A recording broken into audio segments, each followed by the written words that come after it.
એની મેળાએ મેળાએ વાગે કોઈ વગાડે નહીં. એ નાદને અનાહત નાદ કહેવામાં આવે.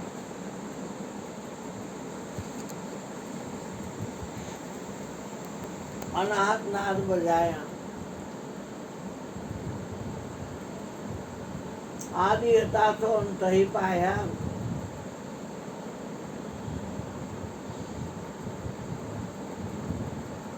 જે પહેલા હતા એ છેલ્લે એ પ્રથમ એ અંતિમ. ज्योत में ज्योत मिलाया, संतो मुनिवर मन समझाया.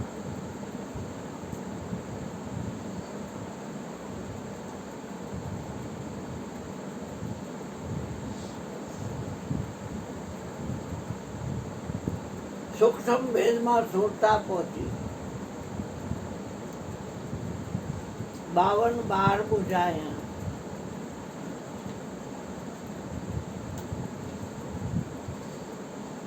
सूक्ष्म वेद में सुरता पहुंची.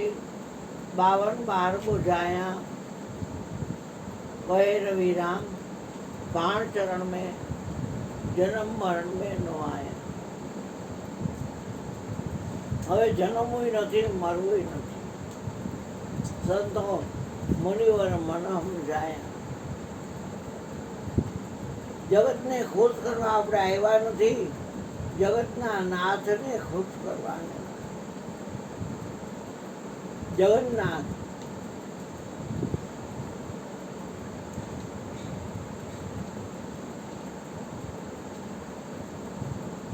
પૃથ્વી 5 રાખીને બેઠી છે. જળ છે એ 4 રાખીને બેઠું. અગ્નિ 3 રાખીને બેઠો છે. વાયુ છે એ 2 રાખીને બેઠો છે. આકાશ છે એ શબ્દ ગુણ 1 જ રાખીને બેઠો છે. અને છતાંય જાણતા જાણતા જ્ઞાની અજ્ઞાની શબ્દનો ઉપયોગ કરે છે.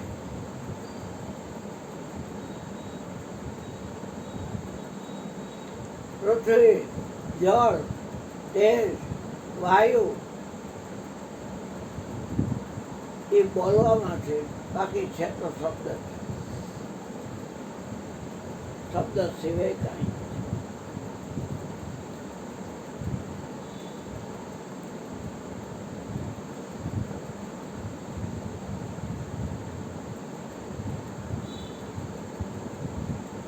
તમારું પોતાનું ભજન કરજો.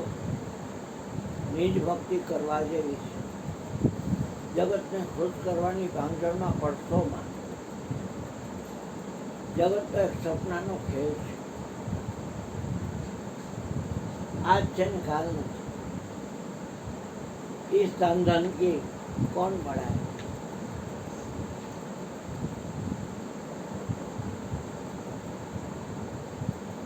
ભગતની ભક્તિ કરવી હોય તો સત્સંગ જ કરાય. કોકના ગાયેલા ગાઈશો તો જાજા ખાડા ગાઈશો.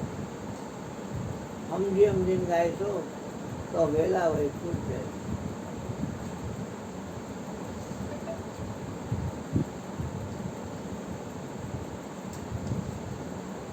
શબ્દ બધી વસ્તુને ઓળખાવે છે. શબ્દ બ્રહ્મ છે.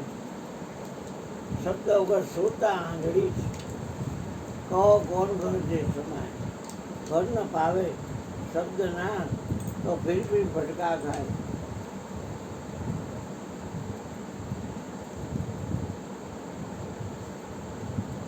આવું બાપા જય ભગવાન.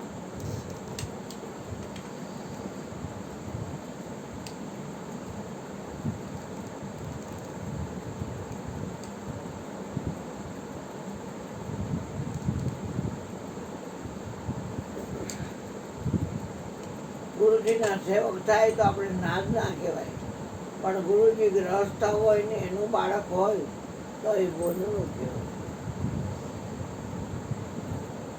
દાસ થવાને ગુરુ ફૂલગર મળ્યા રે છે નાદ બોંદના ને છે. વર પરણીને ઘેર જ આવ્યો પછી પછી સુરતા શબ્દને ભેટે. કોઈ આવી સુરતા સુગંધ સમેટે તો એના ઘટમાં સાહેબ ભેટે. ક્યાંય જઈને દર્શન કરવાની જરૂર નથી. સદગુરુ એને કહેવાય કે તમને ઘટમાં જ બતાવે. જો કશું ચાહો તો ઘટ ભીતર. તમે જે કાંઈ ચાહો એટલે ઈચ્છો એ તમારા ઘટની અંદર જ છે. તેરે ઘટ મેં સર્જનહાર ખોજનાર કાયા નગરી. પણ પાસે છે એની કિંમત ન હોય. આવો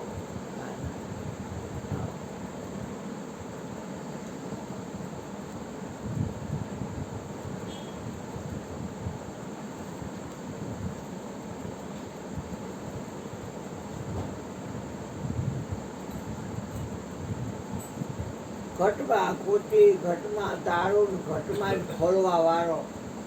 ભટકીને સુખ અર્થ હાથમાં કાંઈ નહીં આવે ને પતાવવાનો પાર નહીં રહે. એના કરતાં નજીકની વસ્તુ એ છે અજ્ઞાન તણા અવરોધે.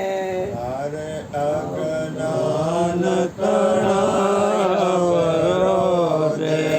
હારે મૃગ કસ્તુરીને શોધે.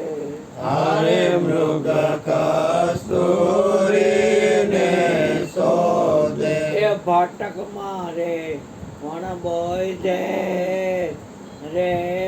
ભટક મારે વણ બોજે. તો એવું છે ભટક મારે વણ બોય છે. હા લોકો નાભી में सुगंधी सूंघे वो घास गंदी. आ दुनिया सभी अंधी समझे नहीं सारा. દુનિયાને આંધળી કીધી, બાડી કીધી, કાણી કીધી. મૃગનાભી મેં સુગંધી સૂંઘે એવો ઘાસ ગંદી. દુનિયા સભી હે અંધી સમજે નહીં ઈશારા. આપણને તો બ્રહ્મવેતા સદગુરુ મળ્યા છે. નથી જેને જ્ઞાન અજ્ઞાન ઠાઠોઠાઠ ભર્યું છે એ ભટકા કરે, મનને મતે હાલે. આપણે તો તનનો માલિક, મનનો માલિક, રામધન ને રૂપિયાનો માલિક ગુરુ માર્ગને સોંપી દીધો. અને પછી ગુરુએ જે કીધું કે દેવાવાળો તું જેને પોતસ એ તું પોતે છો. હવે આવા બ્રહ્મવેતા ગુરુના વચનમાં વિશ્વાસ ન આવે તો રખડવાનું બંધ કેમ થાય? ઓલ તો ગમે હોય લોટ સાહેબ નીકળો, તમે જાઓ ભાઈ, મન છે. અમારે બ્રહ્મવેતાની વાત છે, તમને ટપો ન પડે, તમે તાર તમારી રીતે મજ કરો. તમારે જે તમારું ભજન કરવું હોય ને તેથી દરબારમાં આવજો, બાકી ધક્કા ન ખાતા કાંઈ. જેથી કરોડ દેવતા છે, કોઈ પણનું ભજન કરવું હોય તો મહેરબાની કરીને આ ઉંમરે ન ચડતા. એ તો તમે સમજો. તમારું ભજન કરવું હોય પૂછો પૂછો પૂરા પંડિતોને. અરે પૂછો શેખ સન્યાસીને આ નિજના ગુરુ કોણ છે જી? નિજના ગુરુ કોણ છે? અંધશ્રદ્ધામાં ક્યાંય નાસ્તો તો ખતા ખાય તો યાદ રાખજો.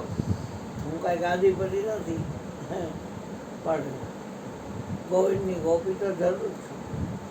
અને હાચો કહેવા અનેક વાર કહેવાય, અનેક વાર, એક વાર ને અનેક વાર. એ સાધનનો ઉપયોગ કરો, પણ સાધનનો ઉપયોગ કરો તો એ સાધનમાં તમે આવતા નથી કેમ ભૂલી જાઓ છો? આ કોડા રહ્યા ને બે, એ આ દુનિયા જોવા માટેના છે. તમે આ કોડાથી ન દેખાવ. તમે આ કોડાથી દેખાવ ને તો કૃષ્ણ દિવ્ય દ્રષ્ટિ દેવાનો દાખલો ન કરે ગીતાજીમાં. ચોખ્ખું કહી દે છે કૃષ્ણ કે આ શરીરની કોઈ ઇન્દ્રિયોથી હું મળી શકો એવો નથી. જન્મચક્ષુથી તું મને નહીં જોઈ શકે, માટે દિવ્ય દ્રષ્ટિ આપું, તારા હૃદયમાં જ્ઞાનનું રોપણ કરું અને એથી કરીને તું મને જો. કારણ કે આ લોભાનું લલચાનું રૂપકડું જગત બધાને બહુ સારું લાગે છે. દેખાવમાં હરકું કર્યું કૂળો રંગે રૂડો કેતા ના આવે પાર. આ ભવસાગરની ભૂલોણીમાં વીતી ગયા જોગ 4 ફેરા ફરીને મળ્યો મનુષ્યનો અવતાર. ગમે એટલું જાણી ગયા હો પણ તમારા અંદર હાથ મૂકીને કહેજો તમે જાણનારને જાણો છો, ખોટી ના પત્થરખાંડો છો ખોટી. આ બ્રહ્મતાની વાત છે. ગમે એટલું જાણી ગયા હો પણ જાણનારને જાણો છો. આટા ભેળા કરતા નહીં ખોટા, અહીંયા પત્થરખાંડો આવતા નહીં. આ ઘર છે મારું, મારે કઈ ચીલા કરવાનું છે ને ખેચેલી કરવી નથી. ખોટા આટા ભેળા કરી અને મારે જગતને માનવું હોય તો પેલા જગતને જ માની લ્યો ને. એ શું કામ આવશો પત્થરખાંડવા? સત્યા થઈ સતમાં ખેલો. એક જીવ ન હોય કે મારો હરજીવન હરી આ સાખી ન બોયલો હોય. સત્યા થઈ સતમાં ખેલો, સતની સદા સવાય. બાવા બાળના ચરણે સિદ્ધપીર રામદેવ બોયલા, સતની આગળ નથી બીજું કાંઈ.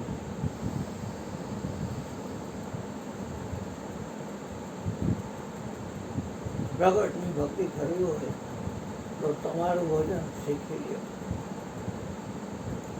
અંધશ્રદ્ધામાં ક્યાંય રાહ થતા જગતને નથી ખબર આંધ્રાનો વહીવટ કેવો હોય. એ જગત આંધ્રા ધોયડા જાય છે અને આ મૂળની વાત કોઈ કહેતું નથી. આ જગતમાં કાંઈ નથી. એટલે અહીં આવો છો એટલે ગુરુજી બોલે છે મારા ઘટમાં મને નિમિત્ત બનાવીને અને તમને સત્યનો સંગ કરવા હાટવીને પ્રેરે છે. તમારે ન સત્યના માર્ગે ચડવું હોય તો કાંઈ તમને ફોર્સ નથી, પણ તમને જે સાચું લાગતું હોય ત્યાં જાઓ. પણ જેથી તમે તમને જાણશો તેથી તમને ખ્યાલ આવશે કે ઓહો હા અંધશ્રદ્ધામાં મળ વિક્ષેપને આવરણનો પડદો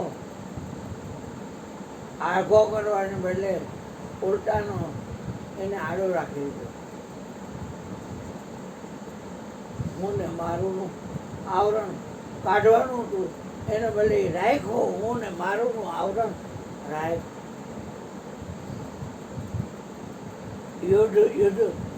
યુટ્યુબમાં ગીધ અને ગીધની એટલે ગીધની ઘરવાળી એ યુટ્યુબમાં વાત કરે છે. તમે તમારા એકાગ્ર હો, કોઈ અવાજ ન હોય તો એ ગીધ અને ગીધની વાત સાંભળજો, તમને જ્ઞાન મળશે.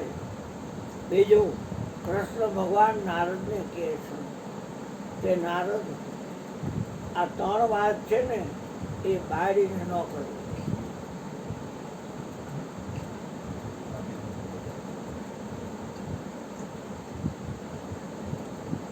આ 3 વાત સ્ત્રીને ન કરવી.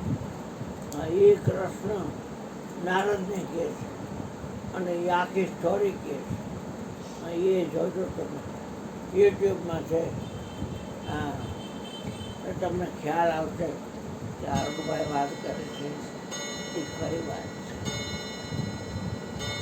હવે 11 વાગ્યા. મયુરભાઈને કહી કે તમારી અમૃત ભરેલી વાણીનો બધાને આસ્વાદ ચખાડો અને જગતને સુધારવાની માંગઝોડ કરશો મા બાપ.